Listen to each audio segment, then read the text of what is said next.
मी पहिले कॉलेजला असताना माझा एक फ्रेंड होता की तो म्हणजे त्याचा बॅकग्राऊंड पण ट्रेडिंगमध्ये होतं. त्याचे वडील पण ट्रेडिंग करायचे. तर त्यांनी आम्हाला पहिले शेअर मार्केटबद्दल माहिती दिली होती. मला पहिले शेअर मार्केटबद्दल काहीच माहीत नव्हते. सो तो आम्हाला रोज दाखवायचा की म्हणजे रोज दाखवायचा आम्हाला की आज माझा एवढं प्रॉफिट झालं, आज माझं एवढं प्रॉफिट झालं. तर त्या गोष्टीवरनं मला असं वाटलं की मी का ट्रेडिंग करू शकत नाही.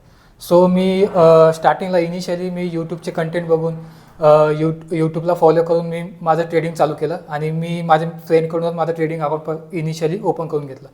सो यूट्यूबला कसं असतं की यूट्यूबला तुम्ही एक व्हिडिओ बघता पण ते इनकम्प्लीट नॉलेज असतं. त्या इंडिकेटर थ्रू तुम्ही जाता आणि त्याच नॉलेज म्हणजे त्याच इंडिकेटरच्या स्ट्रॅटेजी थ्रू तुम्ही प्रॉफिट कमवायचं तुम्ही ट्राय करता. पण मी पण तेच ट्राय केलं. इनिशियली मला प्रॉफिट होत गेला बट त्यानंतर पण मला लॉसेस फेस करायला लागले. सो ते लॉसेस एवढे होते की ते मी बेअर करू शकत नव्हतो. सो त्यानंतर मी माझा जॉब बघितला. त्यानंतर मी विचार केला की आता कम्प्लिटली शेअर मार्केट बंद किंवा लॉस झाल्यामुळे मी शेअर मार्केट कम्प्लिटली बंद करेल. सो शेअर मार्केट म्हणजे जुगार नव्हे. माझे घरचे बोलायचे लॉस नंतर की शेअर मार्केट हा जुगार आहे, तू यानंतर त्याच्या नादी कधी लागू नको.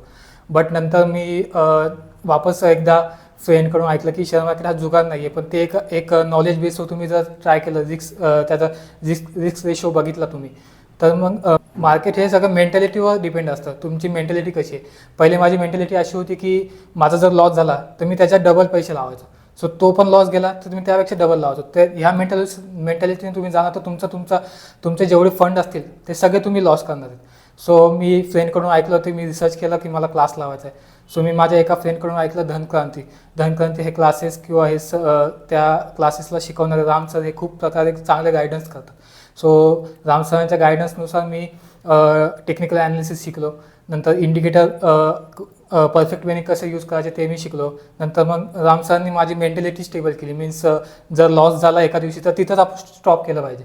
दुसऱ्या दिवशी प्रॉफिट होणार, म्हणजे कधी ना कधी प्रॉफिट होणारच आहे. जर तुमचा लॉस झाला तर तुम्ही मेंटॅलिटी डाऊन करून वापस पुन्हा तुम्ही लॉस करून न घेता तिथं स्टॉप करता, पुढच्या दिवशी नव्याने सुरुवात करा. सो या प्रकारे माझी मेंटॅलिटी स्टेबल होऊन मी आता प्रॉफिट करत आहे. थँक्यू.